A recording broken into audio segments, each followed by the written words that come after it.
अस्सलाम वालेकुम। आज हम एक बहुत ही दिलचस्प मौजू पर बात करने वाले हैं। हम कुरान पाक के 7वें पारे में से एक ऐसी तालीम पर गौर करेंगे जो ईमान, आजिज़ी और हिदायत के दरमियान जो गहरा ताल्लुक है ना, उसको बिल्कुल वाज़े कर देती है। तो सबसे पहला और बुनियादी सवाल वो ये है कि ईमान के सबसे करीब आखिर है कौन। यही वो सवाल है जो आज हमारी पूरी गुफ्तगू का मरकज़ बनेगा, और यकीन करें यह हमें एक बहुत गहरी हकीकत तक लेकर जाएगा। चलें तो फिर इसमें गहराई में उतरते हैं। 7वां पारा जो सूरत अल-माइदा से शुरू होता है और सूरतुल अनाम तक जाता है, इसमें बुनियादी तौर पर अहले किताब के रवैये, ईमान की हकीकत, एतदाल पसंदी और इंसाफ जैसे बड़े अहम मौज़ूआत पर बात की गई है।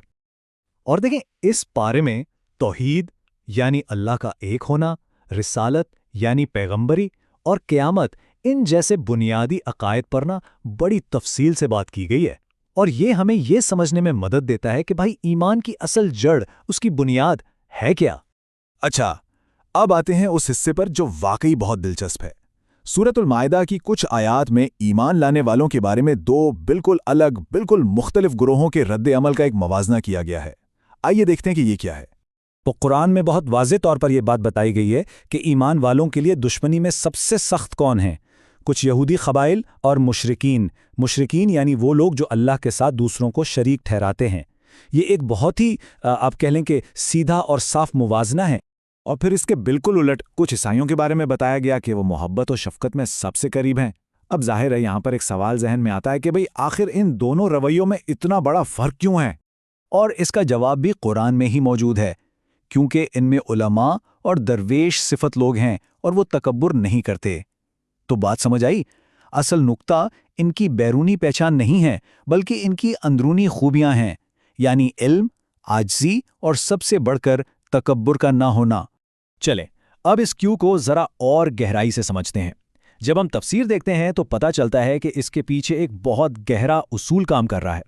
वो उसूल ये है कि सच्चाई को कबूल करने की असल शर्त आखिर है क्या। देखें, तारीख में ऐसे वाक़यात मिलते हैं कि जब कुछ ईसाई वफूद ने कुरान पाक सुना तो वो रो पड़े, उनकी आंखों में आंसू आ गए। क्यों? क्योंकि उन्होंने इसमें मौजूद सच्चाई को फौरन पहचान लिया था। ये चीज़ उनके खुले जहन और नर्म दिल होने की निशानी है। तो फिर सवाल यह है कि हिदायत के रास्ते में सबसे बड़ी रुकावट क्या चीज़ बनती है।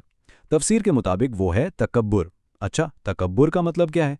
इसका मतलब है हक को, सच को पहचानने के बाद भी उसे मानने से इनकार कर देना। ये सिर्फ एक रवैया नहीं है, ये तो सच्चाई के सामने एक दीवार खड़ी करने जैसा है। तो इसका मतलब ये हुआ कि असल मसला किसी की शनाख्त या उसका पसे मंज़र नहीं था। असल मसला था हसद और ज़िद, जो कि तकब्बुर की ही शक्लें हैं। यही वो चीज़ें थीं जो कुछ मुखालिफ ग्रोहों को सच्चाई कबूल करने से रोक रही थीं। और यहाँ से हम एक ऐसे यूनिवर्सल उसूल तक पहुँचते हैं जो सबके लिए है। यह सबक सिर्फ तारीख का कोई किस्सा नहीं है, नहीं, बल्कि ये एक ऐसी रूहानी सच्चाई है जो हर ज़माने और हर इंसान के लिए है। तो इस सारी गुफ्तगू का खुलासा क्या निकला? सबसे अहम बात यह है कि हिदायत का ताल्लुक किसी कौमियत या किसी ग्रोथ से है ही नहीं। इसका सीधा ताल्लुक दिल की हालत से है। अगर दिल में आजिज़ी है, नरमी है, तो सच्चाई का दरवाज़ा खुल जाता है, और अगर तकब्बुर है तो वही हिदायत के रास्ते की सबसे बड़ी दीवार बन जाता है। और आखिर में ये पूरी बात हमें एक बहुत अहम सवाल के सामने ला खड़ा करती है, जिस पर हम सबको सोचना चाहिए।